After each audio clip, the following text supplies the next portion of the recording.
Ini saya sedang bersama Pak Gimin Edi Susanto, BA Hons. Hari ini kita akan wawancara sedikit ya, interview tentang pengalaman beliau pernah belajar Buddhist and Pali University di Colombo, Sri Lanka. Salah satu tujuan di mana scholar Buddhis ataupun mahasiswa lulusan STAB di Indonesia ya ini melanjutkan pendidikan baik BA, setara S1, MA atau PhD. Iya. Well, beberapa tahun yang lalu kita pernah mengadakan sebuah seminar internasional. Juga kita mendapatkan satu scholar ya dari BPU, yaitu Dr. Helen Budini. Nah, Dr. Helen ini juga salah satu chancellor atau permanent lecturers di Buddhist and Pali University yang berada di Colombo. Nah, Pak Gimin ini happens to be one of the graduated students from BPU di Colombo. Nah, kira-kira Pak Gimin waktu di sana mengambil jurusan apa ya? Buddhist Social Philosophy. Buddhist and Social Philosophy. Kalau kita menjelaskan dalam bahasa yang sederhana, apa sih isi course-nya atau mata kuliahnya? Oh, isi course-nya adalah kebanyakan teori-teori tentang agama Buddha yang berguna untuk masyarakat. Oke. Ada pesawat buat ya. Kemudian di sana bahasa pengantarnya apakah menggunakan bahasa lokal setempat, or mostly in English, or something we can mix, atau seperti apa?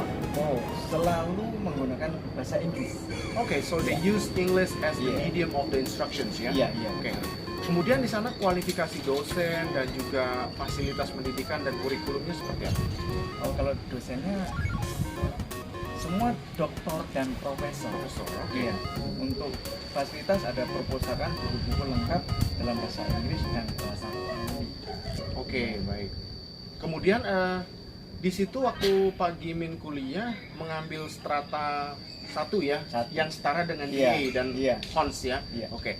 Dan bagaimana dengan bahasa Pali sendiri di sana? Karena kan Sri Lanka sangat Jerman sekali soal bahasa Pali. Gini, di sana itu ada peraturan ketika ingin melanjutkan ke jurusan S1 harus lulus ujian dulu bahasa Pali. Oke. Nah, jadi semacam ujian akhir ya? Oh, bukan akhir. Apa prasyarat? Apa prerequisite? Oke. So before they can graduate from department, dia harus selesai dulu diploma Pali. Diploma Pali. So, dengar teman-teman SW semuanya ya. Sebetulnya di Sri Lanka selain pendidikan Buddhist education-nya juga maju dari berbagai macam sisi, baik itu filosofi, literature, dan juga mungkin kajiannya, juga ada tambahan prerequisite skill-nya yaitu menguasai bahasa Pali. Kemudian Pak Gimin, kalau situasi di Sri Lanka tuh gimana sih situasi lingkungannya? Apakah peaceful atau situasi keamanan seperti apa sih, bisa dideskripsikan? Kalau sekarang peaceful, tidak seperti zaman saya dulu. Oke, gimana dulu? Kalau zaman dulu kan banyak teroris. Jadi banyak perempuan yang menyamar orang hamil, nggak taunya di dalamnya bom. Jadi ada peledakan bank sentral, peledakan di kereta api, peledakan di bis, gitu, di angkutan umum. Kadang-kadang penyamar jualan kelapa, nggak taunya dalam isinya bom. Jadi waktu itu kan ada LTTI. Sangat kejam.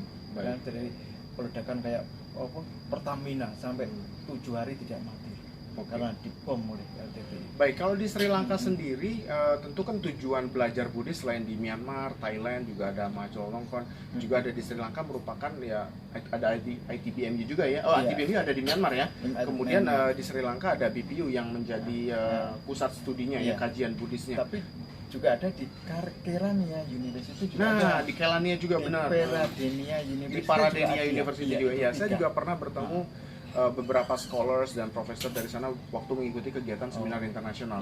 Cuma nih, Pak Gimin, ada saran nggak sih bagi mahasiswa-mahasiswa kita yang mau ngelanjutin MA atau PhD di Sri Lanka? Sarannya apa yang perlu dipersiapkan selain, well, we know that English is a must, but apa, kemampuan apa? Bahasa Inggris penting. Terus selain itu mental aja. Sikap mental aja.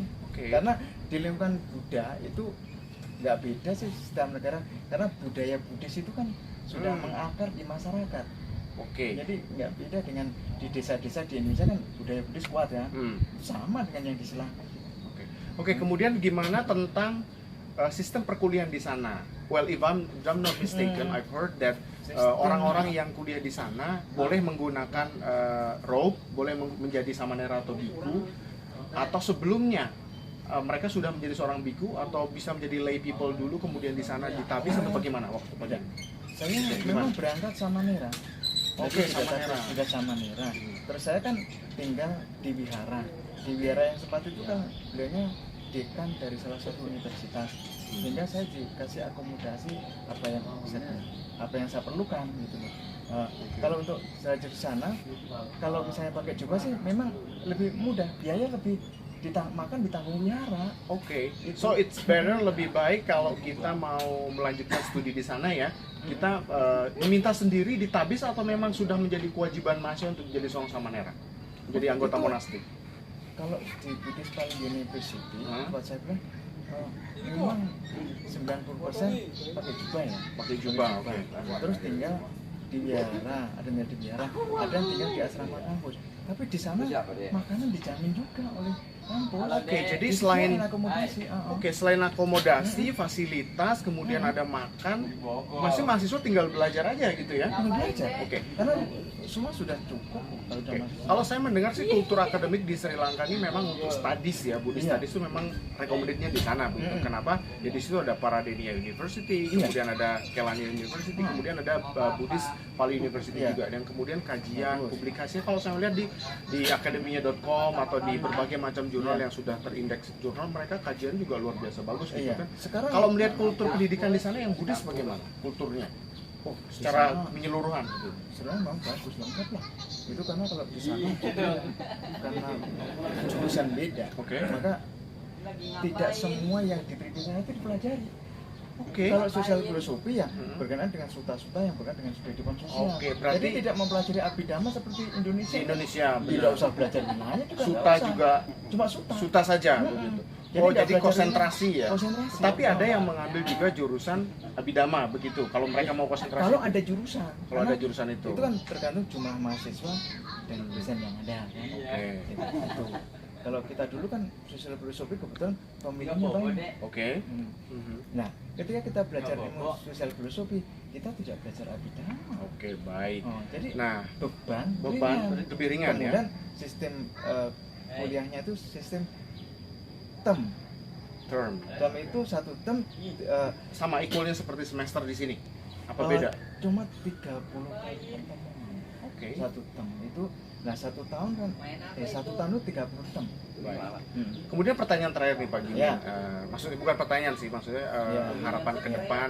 Kan kita di Indonesia ini banyak STAB nih, banyak perguruan tinggi juga begitu kan.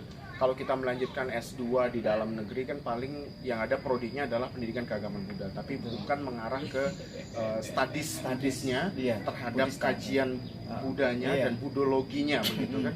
Nah, saran-saran Pak Gimin nih selaku graduated students from salah satu Buddhist country yang tentunya besar seperti Sri Lanka, di mana kultur pendidikan Buddhisnya sudah terbentuk, saran-sarannya apa? Advice-nya apa yang bisa diberikan ke sahabat kita di seluruh Indonesia? Persiapkan bahasa Inggris dengan matang dan persiapkan pengetahuan agama Buddha itu matang, sehingga nanti ketika kita menyampaikan sesuatu dalam bahasa Inggris akan lebih terima kasih waktunya nih Pak Gimin, so thanks a lot. So guys, if you really want to have upper degree for your academic, please prepare yourself from now. Jadi siapkan dari sekarang, selain kemampuan proficiency bahasa Inggris, juga kemampuan akademik dan tentunya persiapan secara mental. Karena 3 komponen tersebut akan sangat menunjang kehidupan kita selama studi di Sri Lanka maupun negara-negara Buddhis yang lainnya. Baik, terima kasih waktunya Pak Gimin, Anumodana, sahabat SW semuanya. Sampai ketemu lagi di vlog-vlog berikutnya tentang beasiswa, pendidikan, dan juga hal-hal yang berkaitan dengan akademik dan kampus. Sampai ketemu. Namo Buddhaya. Namo Buddhaya.